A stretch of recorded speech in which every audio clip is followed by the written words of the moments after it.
السلام علیکم ناظرین، اشرف ہاشمی ایڈوکیٹ آپ کی خدمت میں حاضر ہے۔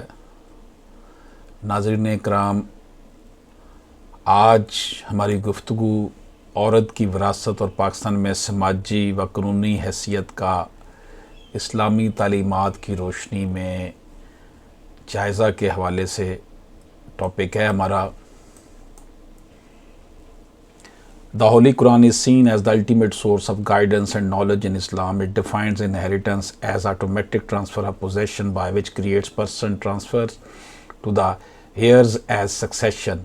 In the Quran, Surah Al-Nisa explains about inheritance in just a manner that is due to each individual, male, female. This surah of the Quran has clearly specifies that women should not longer be treated as cattle and commodities, but as individuals. They have the legal right to inherit.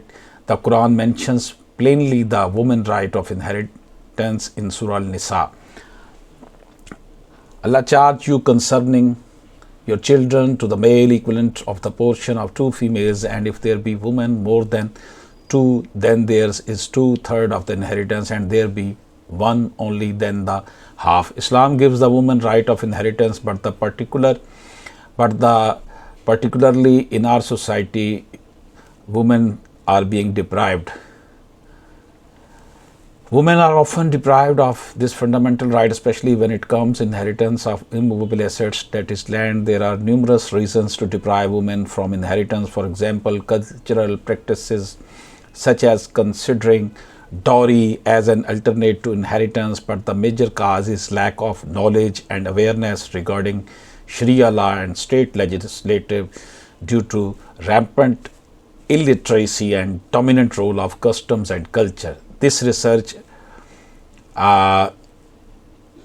very importantly discuss this topic in Urdu language that is being presented before all of you, respected listener.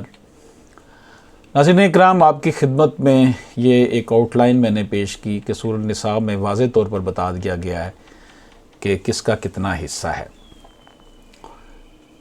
وراثت کے قوانین کسی ریاست کی قانون سازی کا اہم حصہ ہوتے ہیں۔ وراثت ہی کے ذریعے کسی مرنے والے کی جائیداد منصفانہ طریقے سے دوسروں تک منتقل ہوتی ہے۔ پاکستان جیسے ممالک میں بہت سے لوگوں کا کاروبار زندگی اسی وراثتی جائیداد پر منحصر ہوتا ہے۔ پاکستان ایک اسلامی ملک ہے اور اس میں وراثتی قوانین بھی قرآن و سنت کے احکامات کے مطابق رائج کیے گئے ہیں، لیکن عملی صورتحال پاکستانی معاشرے میں یہ ہے کہ عورتوں کو اکثر و بیشتر ان کے شرعی اور قانونی حق کے وراثت سے محروم رکھا جاتا ہے، خاص طور پر غیر منقولہ جائیداد کے معاملے میں۔ اسلام سے پہلے عربوں کی نظر میں عورت خود مال کی حیثیت رکھتی تھی جسے وراثت کے طور پر تقسیم کیا جاتا تھا۔ مرنے والے کی میراث صرف طاقتور مردوں کو ملتی تھی اور نابالغ بچے اور عورتیں محروم رہ جاتی تھیں۔ ناظرین اکرام، اہل جاہلیت دو چیزوں کی بنیاد پر وراثت کے حقدار ہوتے تھے، ایک نسب، دوسرا سبب۔ بہرحال نسب کے ذریعے جو لوگ وراثت کے حقدار ہوتے تھے ان میں نہ تو چھوٹے بچے وارث ہوتے نہ عورتیں، بلکہ وہ لوگ وارث ہوتے تھے جو گھوڑوں پر سوار ہو کر لڑائی کر سکے اور مال غنیمت حاصل کر سکے۔ اسلام کے ابتدائی دور میں لوگوں کے درمیان وراثت کی تقسیم انہی اسباب کی بنا پر ہوتی رہی جن کے ذریعے دور جاہلیت میں ہوتی تھی۔ اسلام نے آغاز میں لوگوں کو ان کی سابقہ حالت پر چھوڑے رکھا، پھر طریقہ جاہلیت کو منسوخ قرار دے کر اپنا منصفانہ اور عادلانہ نظام اور مکمل اصول و ضوابط مقرر کر دیے۔ قرآن پاک میں اللہ پاک کا ارشاد ہے، اور جو مال ماں باپ اور قریبی رشتہ دار چھوڑ کر مر جائیں، تھوڑا ہو یا بہت، ان میں مردوں کا بھی حصہ اور عورتوں کے بھی حصے اللہ کے مقرر کیے ہوئے ہیں۔ اللہ پاک تمہیں حکم دیتا ہے کہ تمہاری اولاد کے بارے میں کہ ایک مرد کا حصہ 2 عورتوں کے برابر ہے۔ قرآن مجید کا یہ ایک ایسا قاعدہ اور ضابطہ ہے جس نے لڑکوں اور لڑکیوں دونوں کو وراثت کا حقدار بنا دیا ہے اور دونوں کے حصے بھی مقرر فرما دیے ہیں۔ ساتھ ہی یہ اصول بھی معلوم ہو گیا کہ جب مرنے والے کی اولاد میں لڑکے اور لڑکیاں دونوں ہوں تو ان کے حصے میں جو مال آئے گا وہ اس طرح تقسیم ہوگا کہ ہر لڑکے کو لڑکی کے مقابلے میں دگنا ملے گا۔ اسلام نے مرد کے ساتھ ساتھ عورت کو بھی میراث میں حصے دار بنا دیا۔ اگرچہ مرد اور عورت کے حصوں کے تناسب میں فرق ہے، لیکن اس فرق میں بھی کئی حکمتیں اور اجتماعی